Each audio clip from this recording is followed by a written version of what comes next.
شروع اللہ کے نام سے جو بڑا مہربان نہایت رحم والا ہے۔ جب آسمان پھٹ جائے گا اور جب تارے جھڑ پڑیں گے اور جب دریا بہہ کر ایک دوسرے سے مل جائیں گے اور جب قبریں اکھیڑ دی جائیں گی، تب ہر شخص معلوم کر لے گا کہ اس نے آگے کیا بھیجا تھا اور پیچھے کیا چھوڑا تھا۔ اے انسان، تجھ کو اپنے پروردگار کرم گستر کے بارے میں کس چیز نے دھوکہ دیا؟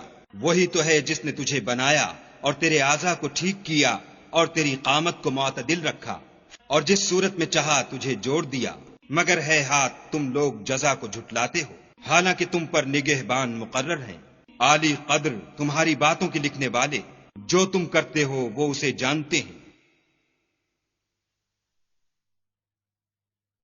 بے شک نیکوکار نعمتوں کی بہشت میں ہوں گے اور بد کردار دوزخ میں، یعنی جزا کے دن اس میں داخل ہوں گے اور اس سے چھپ نہیں سکیں گے۔ اور تمہیں کیا معلوم کہ جزا کا دن کیسا ہے؟ پھر تمہیں کیا معلوم کہ جزا کا دن کیسا ہے، جس روز کوئی کسی کا کچھ بھلا نہ کر سکے گا اور حکم اس روز خدا ہی کا ہو۔